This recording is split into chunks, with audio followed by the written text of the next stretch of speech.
Welcome back, everyone, to iDTX. We're getting ready to start our next session. I, of course, am not Tom McDowell. I am Ricky Fisher, and I've been hosting here on the Zoho side of things.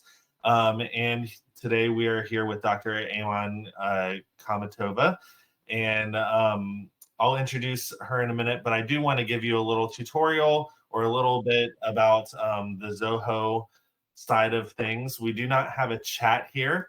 But you are welcome to drop any comments, questions, anything you have in the Q&A, and both Dr. Aiman and I will try to monitor that and try to get to those comments and questions when we can. If you want, you can just drop a hello in there right now. Make sure that it's working and tell us where you're joining us from. Also, you might notice there's a bar usually at the bottom of your screen, but you can drag it anywhere on your Zoho screen. And that includes a little smiley face icon where you can give your reaction. That's a great way to give us some feedback. Let us know you're awake. Let us know how you're responding to what's being said. We would love to see that reaction throughout the presentation as well. So again, use that Q&A feature, use the reaction button at the bottom. So this session is called Faculty Development Initiatives on Campus, and it's being presented by Dr. Aiman Khamitova. She is an innovative learning officer at Nazarbayev University in Kazakhstan. She supports faculty in innovating their teaching practices, and so we are excited to hear from her on this topic. I'm going to share screen, so please forgive us if she's having to say next slide. I know that's not ideal, but due to some technical difficulties, we're just having to do it that way this time. And I will go ahead and get that set up. Meanwhile, I'll turn things over to you, Dr. Aiman. Okay, thank you very much. Thank you so much. And it's such an honor to be here and joining just this group of amazing people. So yes, today I'd like to talk about some of the faculty development initiatives happening on our campus, but also, you know, that faculty, like all the professional development tends to be something like pertaining to, you know, HR, or it might be just happening school-based. So like the programs just recommend some specific tailored programs for development. But I would like to offer you a perspective from an instructional designer, the one that I aim to be, and just to walk you through the initiatives that we have on our campus.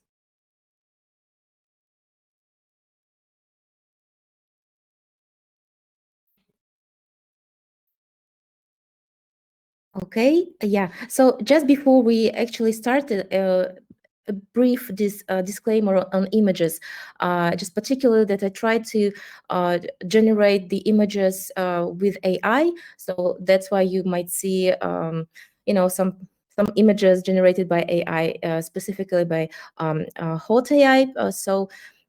Yeah, I just used some words like students, teacher, campus, classroom, and active learning in some cases to generate those pictures.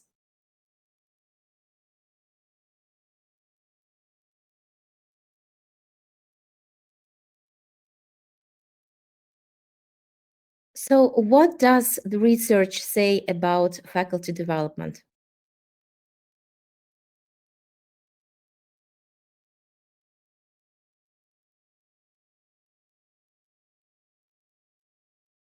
Please, next slide, if possible.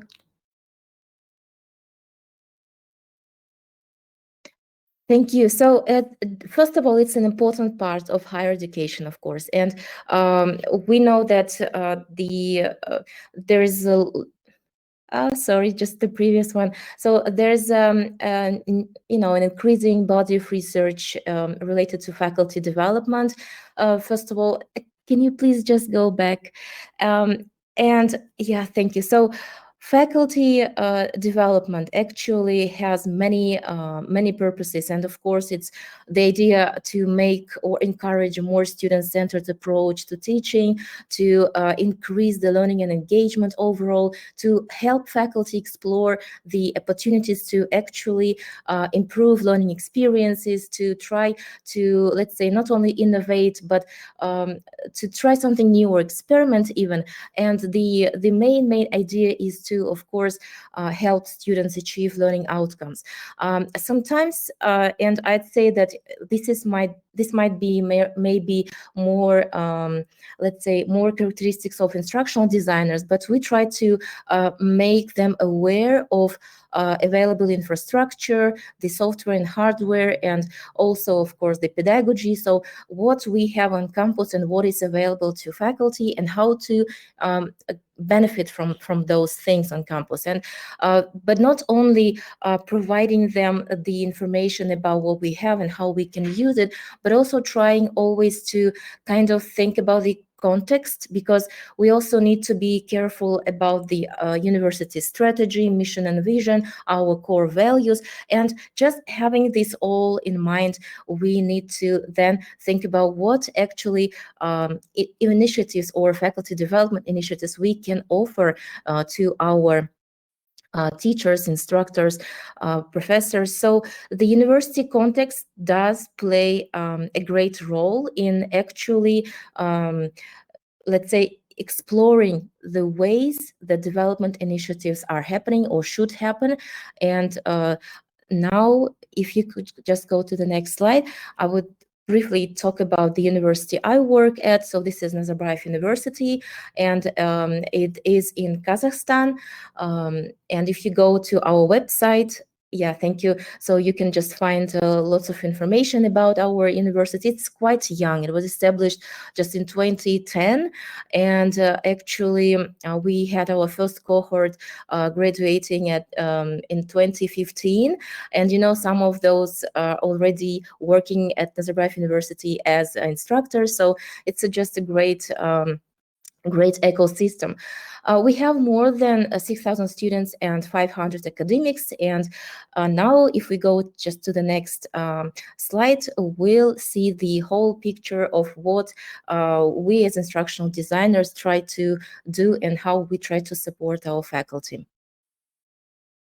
So I specifically chose the 9 faculty development initiatives, and I tagged them as ID faculty development initiatives. This means that we, of course, have some other ways and opportunities for our faculty, and those are either chosen by faculty themselves individually, or were recommended by their department chairs, or they are, let's say, specifically arranged by HR. But these 9 were and are designed and delivered by us, by our team. And by team, I mean we are now 4 people, and we we form part of the Innovative Learning Hub, and we try to grow further. So the first one, which is boot camps. And this is the next slide. Sorry, there's a few seconds delay. Thank you. Sorry for that too. So boot camps, I know that in every institution they might have just specific aims and purposes, and even the formats, but actually our boot camps are specifically, let's say, explaining the software that we have. So we call it Instructional Technology Bootcamp, and we normally do them twice a year at the beginning of the semester, and we have it just during 1 week. So these are short, very short, like 30-minute online sessions with Q&A, where we just kind of help to with, let's say, it's just induction or orientation sessions on all software that we have, specifically that are helpful for teaching. And the boot camps itself, they appeared after pandemic. So all these faculty development initiatives that I will be just guiding you through appeared after or with the pandemic. So because, first of all, we just switched to online delivery, and it actually helped us a lot in arranging and organizing or structuring those, let's say, events. So we have bootcamp on instructional technology, and normally we just try to not only walk them through it, but also try to arrange it as a networking platform. So we try to pair them and maybe ask a specific pair to explore more further and show what are other ways of, like, potential ways of using this or that technology. So if you could just go to the next one, there will be the second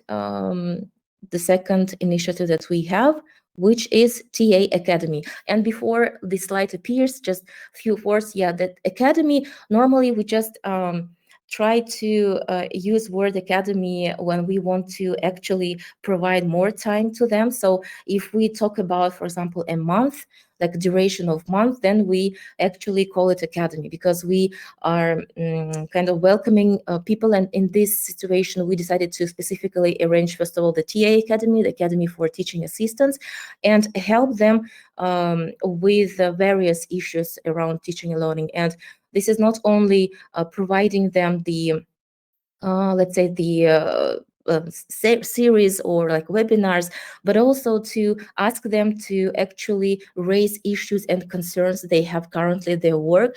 And then we collaborate with other units that might be responsible in helping with those concerns and issues. And it actually helps, like, a person not only to come and just get some information or get some, let's say, or just be informed of the resources available, but also try to actually raise the issues that are related to their work that might be solved, collegially. So TA Academy is one of those initiatives that we have, and we actually make it available throughout the year. So it's, of course, we try to allocate specific times, because we also need to kind of better manage the time we have. But as we do not have many teaching assistants now, and there is some transition towards graduate teaching assistants, so we decided to make it available throughout the year and to anyone. So we are not waiting for, let's say, a specific group of people to join, like a concrete number of people, but we just see if we have 2 or 3 people, then we just start this TA Academy. And the good thing about it is just that we are not, it's all happening online. So we have, let's say, 24 hours to reply, and it's all the materials allocated on our LMS system, on our Moodle. So it's all kind of, we have live sessions, of course, but then the follow-ups are all available offline. So the third one initiative that we have on our campus will just appear, and it's Coffee Talks. So again, as I just explained before, pandemic actually helped us to provide these online opportunities to network with each other, to share experience with each other, and we just can't, we just don't want to lose that opportunity. And so we try to, as much as possible, have these events happening online. So we decided to arrange also Friday morning coffee talk, which is happening every last Friday of each month. And this is, again, it's just about 30-minute online session, but it can, of course, be let's say, expanded. But the main idea is that we want to not only, like, we use topics around teaching and learning as a, let's say, as a preamble, as a, as just as a justification or to start our conversations, and they sometimes go just beyond teaching and learning. And just, this is another way to help people get closer to each other, just to be able to know each other and share experiences, and not only around teaching and learning, but sometimes there are issues related to, just administrative issues. So this is, again, the coffee talk. We have we just received some requests to make them available offline. So this is something that we will be also available to do. So we'll be actually mixing. So some of the Friday morning coffee talks will be online and some will be offline. And yeah, it's just, the good idea is that the materials that we have from coffee talks, they serve as a basis for our blog. So for example, if interesting conversation sparks during those coffee talks, because not only faculty are invited to those talks, but also administrative staff, and there are some interesting bridges and interesting points that we need to actually discuss more. So we then write blogs, and you can also surf around our website and just see those. And I will share the website to our specifically our hubs page. So if you're interested, just to explore more. And the next one after the Dr. Sorry. Just while we're waiting for the next slide to pop up, there is a question. Are your faculty coming from education backgrounds, from industry, or directly from grad school in their area? And does this impact what you offer? Thank you very much. That's a great question. So yes, we have, let's say, various categories of faculty. So one group of faculty actually come from with educational background. So they were already prepared to be teachers. So that's why that group of people, we actually invite them to share their experiences, to help us prepare some specific thematic workshops. And then there is a group of faculty who might be lacking that, let's say, preparation in specific in education. So in that case, we try to provide more of such sessions to them, and actually to try to invite them to our hub to see us, to get to know what we actually offer them. And there's a group of people, like, for example, apart from teaching assistants, there's also a group of people who have PhDs, and now they are like novice teachers. So we have, we actually have, let's say, them that group of people, and also those who might be lacking educational background. So these are two categories that we are specifically aiming at. But we try not to, let's say, divide, or we even in our workshops, the description to our development initiatives, we always put that all backgrounds are invited. So meaning that we try to cover as much as possible the material, without just, if for example a person says, yeah, I know that, then we provide some additional material for them to explore during those sessions, so that they're not that bored.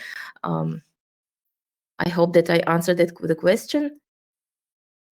So we do not, let's say, we know that there exist the categories of faculty and the levels of their preparation or background, but we try to cover the material that is suitable for all types, for, let's say, for all categories. Okay, so the webinar series is our, let's say, fourth type of development initiative. And it means that we try to, for example, if there is, let's say, a month, specific month that we want to dedicate to some topic, let's say it can be just, let's say, assessment. So during that month, we provide a weekly one webinar per week, a specific webinar, and it's just it can be 45 minutes and with a Q&A. But this webinar series actually appeared also during pandemic, when we needed to do the webinar series like covering all schools and all faculty members, just explaining about the Zoom, for example. So when we just purchased Zoom, and there were those webinar series, including Zoom, and then how you can employ specific instructional strategies in Zoom. And so these were the webinar series, and the recordings were always sent to all faculty members. This is the difference from, for example, the next one, which is the workshop, thematic or specific workshops. The workshops that we have, this is the next slide. So the workshops that we have are just we announce the workshops, but then like webinar series are kind of mandatory. We just try to approach department chairs saying like, this is the new tool that we have, this is very important, so that your faculty just know about it, and the webinar recordings are sent to everyone. But specific or thematic workshops are for those who are really interested in that specific workshop, let's say. So it can also be like about for example, teaching in an active learning classroom. So this is the workshop that I have also, that I provide just upon request. I do not wait for a group of people to together, because I can just give a 2-week time slot for people to register for that workshop. But if I see that there's like 1 or 2 people, it's okay for me. I anyway deliver that workshop, and we have the special worksheets designed and developed for them. So we try to do always the session for them to demonstrate what they've learned and how they're going to let's say implemented. But those workshops are not mainly not recorded, because if there's just 2 people, I just ask, do you need this recording afterwards? And they say like, normally say, no, I don't need it. Or they say, yeah, I would just like to share it also with others. Then we send it only to those people who actually participated, or they thought that it might be interesting to someone they know. So this is about the workshops, and there are also, you can just scroll to the next, and while we wait, I would just say that workshops are something that we kind of ask people to ask us about, like what specific topics you would like to hear from us, or what specific tools you would like to learn more about. So the workshops is something like, let's say, tailored, try to do so at least. Then the website resources. On our website, we have the top pages on instructional technologies that we have available, and we usually get the information from our IT services. And we also try to prepare some, let's say, guides on that instructional technology, like maybe it's just in PDF, some like basic things. So recommendations for online teaching, which also appeared with the pandemic. The tutorials, it's the short videos explaining like how to do things, like how to narrate PowerPoint, or how to, let's say, do the grade book on Moodle. So these are the tutorials. Then general guides is something that we try to do when we have requests. For example, we get the requests, or we ask IT, what requests do you happen to receive more frequently, let's say related to Moodle, for example. And then based on those requests, we prepare guides. And those guides are normally in the form of ebooks. So it's just like easy, some information, and then some question to do, some exercise, or additional links, and that's it. Then we have our blog, which is a very humble place, but we try to write down our discussions with faculty there, and some interesting maybe ideas. A reading club is something that we also try to, we collaborated with library, because I think that instructional designers need to be friends with librarians, and we just ask them like what books are, or maybe what electronic resources are kind of misused, and you think that they are of great potential and they need to be promoted.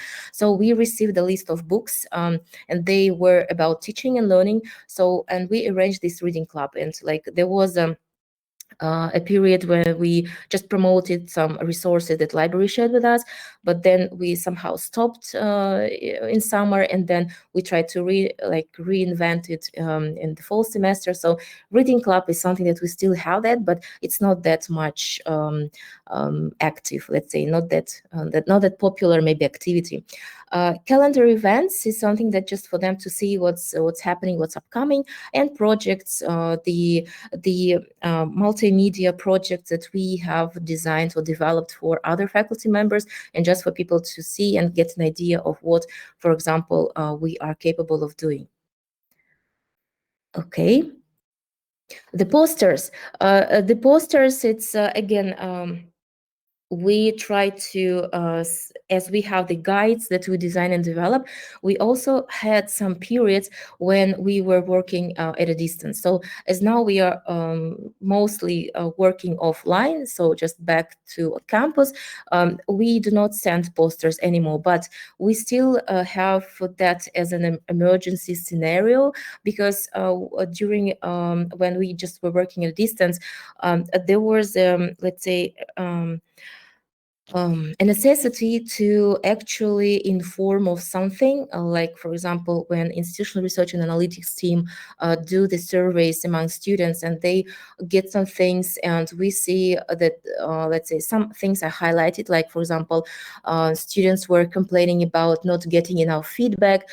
So then we just started to produce the posters specifically raising those issues, or like not saying like, oh, this is something that students are complaining about, but something like in a friendly manner, like feedback, why we need to give it, and what types of feedback there are, where you can read more about it, like, and what tools you can actually use for feedback production, like Gradescope, etc. So posters are also a good way to kind of friendly remind of something, without any obligations or any strict requirements.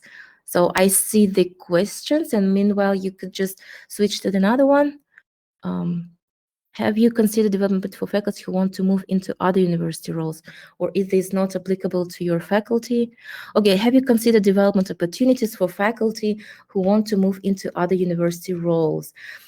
There was one case, I think, when a teaching fellow wanted to become an instructional designer. So in that situation, I just created a folder and put all the information I know and I have about this transition from a teacher to instructional designer, providing them also the programs that are kind of a top ranked or highly recommended on instructional design, specifically with the with the fees and everything.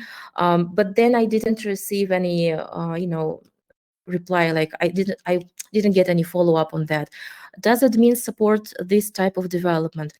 Admins support this type I think they yeah, but like I don't think that they can be against that, just because we also try to work with other units when we design or develop some initiatives, for example. And I will just explain a little bit, maybe after all these initiatives. And yeah, so I will just explain something about the administrative support after the number 9 initiative. So podcast is something also that appeared during pandemic, and I think was the greatest thing that we actually had, and we still continue to have. But first we started this in collaboration with the schools, like like Warren Rocco, he is a deputy director in one of our schools, and myself, we just started to invite our faculty who were then teaching from all over the world, and we just tried to actually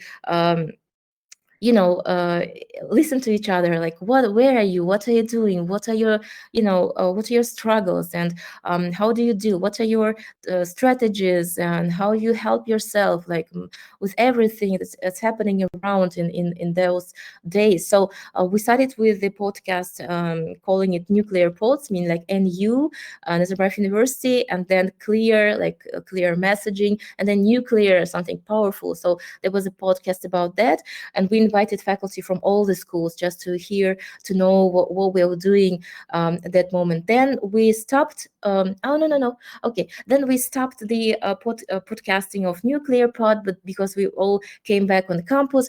But then we actually decided to keep the format of podcasting. For example, we had a case of course redesign, and then we started to record the cases. So like how you redesign the course implementing active learning. So this was the podcast are still with us.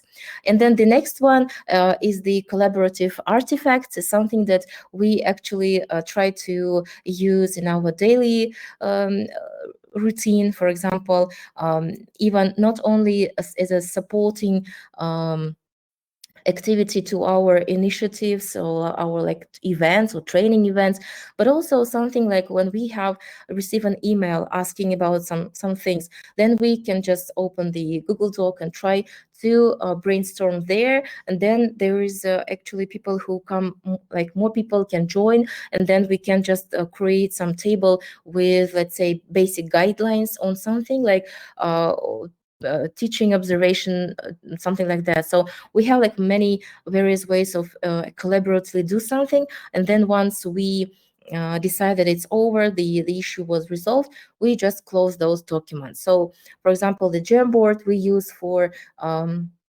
some activities on visualization when we have groups of faculty joining some event. Then we just, for example, we provide them the layout of something and they discuss it on themselves, and we see those Jamboards filled in.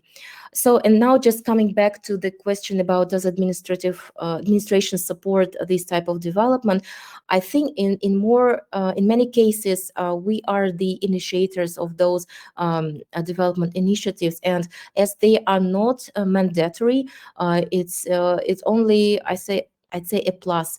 And we had a case, for example, of the redesign of a lecture hall into an active learning classroom, and this was something that was led by me. So we have specifically found, like, identified a lecture hall that was, let's say, getting many complaints about in terms of its functionality. So we just had some consultations with school administration and asking them, is it okay if we just try to redesign this lecture hall? We talked to registrars specifically, saying the timeline that it will take, and then the faculty focus group was just like happening to get an idea of what they are expecting from that classroom or what just doesn't work now.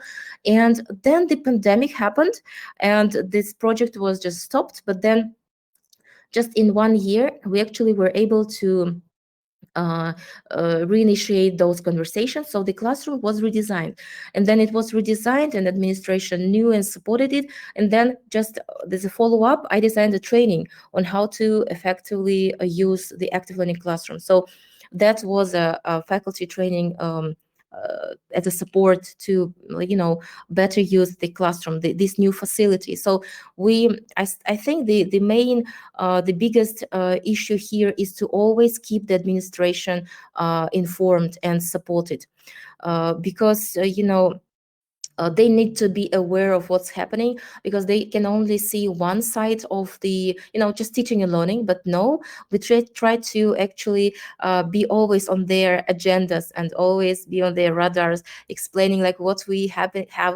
here, like what concerns faculty have, how we gonna tackle those concerns, what what strategies we want to employ, etc. So we always try to communicate, and that's why we kind of people just know about our work, and they kind of just saying, yeah, we can just support. Like, what do you need from us? Do you need some, then the administration actually, for example, from one school where I did the training, they actually asked like, how can we help you? So that was a really a great thing to hear. Yeah, so thank you. The faculty development challenges. Yeah, so the next one, please. Of course, there are challenges, and first of all, it's that it's difficult to find something that would fit one size fits all. So it's always have to be a tailored approach. So it's not that for example, I designed a training, for example, on one specific topic, but then every time I get requests, I analyze the faculty who approached me, and then I have to somehow redo that training. So and it's always challenging, not only for faculty but for instructional designers as well. But then faculty are challenged with all those new developments. Every time we see like, oh, for example, we're planning to move Moodle from that version to 4.0 version, and they're like, no, why are you doing that? And we just explain, oh, that it should be like better for you. So, and for example, like other small changes, and it's always so it might be so overwhelming for faculty, and we do understand that. So it's difficult to actually provide the faculty development initiatives and just be heroes, because no, you need to convince people of the necessity of doing those development initiatives. And another important thing is to be able to make all those initiatives kind of counting. Like, for example, in majority of ways, although we try to announce it on platforms like learning and teaching committees. Anyway, it's a bit difficult to convince faculty to do the training if it's not kind of a requirement for promotion. So then it's a bit difficult for them to find time. But then also there's, research says that not always faculty professional development actually leads to any alterations in teaching practices. So this is another thing, and I think it's also difficult to measure or to kind of examine, like, because again, we promote faculty development initiatives as something, as a friendly thing, something that they need to do. But then we will not be like knocking on their doors in 6 months and say, hey, show me your student evaluations. Like it doesn't work that way. So we need to actually find the ways how university can support faculty in their professional development, but also trying to find the ways to incentivize them, like maybe to provide some increase, like some I don't know how to call it, but some social packages, or maybe decrease their working load, or provide them more time for the course redesigns, or just to be able to innovate. So these are the things that actually need to be done at every stages. And do you have, like, what other maybe challenges do you think, or what are the other solutions that you might think about? So just feel free to chat. And also, just as a brainstorming moment, I thought maybe you would like to highlight one thing that you found surprising, if any, or maybe what other initiatives you implement. Dr. Aiman, while they do that, I'm going to go ahead and start talking through the end of this here, and they can go ahead and put those things in the chat. I don't know if my audio is echoing on your side or if it's just me. Okay, it stopped. So I think we're good. But Dr. Aiman, we want to make sure to thank you for your time. I know it was a shorter session. And just as a reminder to everyone, the recording will be available. While people are responding in the chat, Dr. Aiman, do you want to tell everyone how they can be in contact with you if they have any questions? Sure. I'm just putting my email in the chat. Is it okay? Absolutely. There you Okay. go. Great. So her email is in the chat for you. And yeah, any last words before we head on to the next session? I don't I know it was a short session, but we've got another one starting in about 5 minutes, so I want to give everyone enough time to get their break in and all that. But any last words from you, Dr. Aiman? Sure. Thank you again so much for this opportunity to share our experiences. And please, you are always welcome all to come to Kazakhstan and just have a visit our campus, because it's interesting. It's a young university and it's growing. So, and we try to do our best in supporting our faculty. So I think that this is something that yeah, this year 2023 and the years in the future, I hope that there'll be interesting years for faculty development initiatives, because now what we see, which is happening in teaching and learning, should also be happening in faculty development. I think this is something that all universities need to support and need to reconceptualize in terms of finding the ways to make it easier, to make it more efficient, and to make it maybe, just more tailored to everyone, just specifically with more context and with more help. Great. Well, thank you so much, and thank you everyone for attending. Everyone, go take your 5-minute break, and we'll see you back in some sessions soon. Thank you again. Thank you. Bye-bye.